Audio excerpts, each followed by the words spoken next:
Alors, au niveau des finalités éducatives, donc c'est vraiment les buts, pourquoi une société organise l'éducation. Depuis le renouveau pédagogique, donc la dernière réforme, on peut dire que la mission de l'école se traduit par trois termes d'action, qui sont instruire, socialiser, qualifier. On en parle régulièrement dans nos cours. Donc, instruire, c'est transmettre et faire acquérir des connaissances. Donc, mettons, dans une classe, ça pourrait être une leçon de mathématiques, où est-ce qu'on apprend des formules de géométrie ou quoi que ce soit. Au niveau de socialiser, est-ce que vous aurez un exemple de socialisation?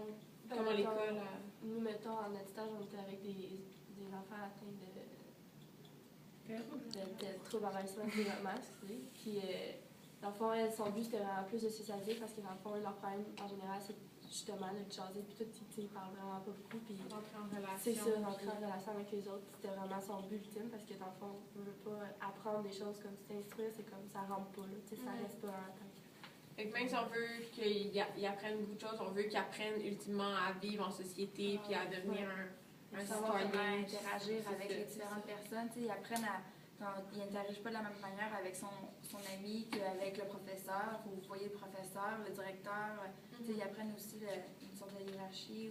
Oui, l'ouverture d'esprit aussi avec les différences. Puis après, à s'auto-réguler aussi parce qu'ils vivent des défaites, ils sont tout le temps en compétition avec les autres, ils n'ont pas toujours ce qu'ils veulent. Quand ils sont à la maison, papa, maman donne tout.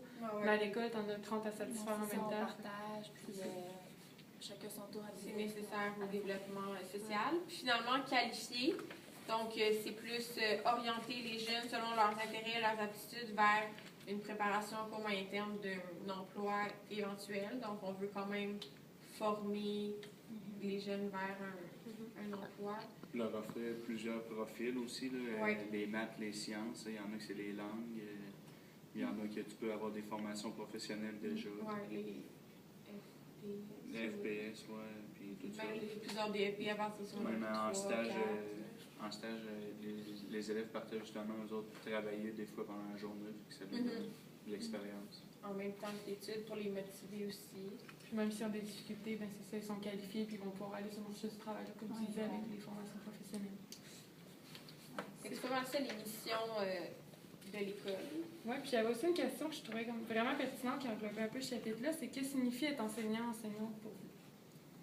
Moi, je dirais qu'un professionnel de l'enseignement, en fond, il se caractérise par son autonomie, sa compétence et puis sa responsabilité envers ses élèves et envers dans le fond, les trois missions de l'école. Puis surtout, c'est que justement, ce que j'avais dégagé du chapitre, c'est qu'un enseignant ne peut pas se contenter d'exécuter, il ne peut pas juste prendre un manuel puis le faire tel quel. Il faut qu'il y ait des réflexions en arrière de ses interventions. Il faut qu'il y aille, que ça soit songé. Il faut qu'il sache vraiment qu'est-ce qu'il fait, puis qu'il y ait un il fait exactement. Moi, j'ai l'impression que souvent, on veut que dans nos cours, on nous donne comme une marche à suivre pour donner un cours, puis pour devenir enseignant, mais ça part pas de... On peut pas suivre une marche à suivre. Il faut être jugé par nous-mêmes, puis adapter, puis s'approprier, puis être capable de... des méthodes de travail. Ouais. C'est sûr que ça va venir aussi avec le temps. C'est ça, devenir... c'est ça, je sais pas comment dire. On se forme avec le temps, ça va démontrer. Le rôle du prof, c'est bien plus de montrer des stratégies, puis que les élèves choisissent parmi ceux-là qu'est-ce qu'ils vont les façonner pour devenir des vrais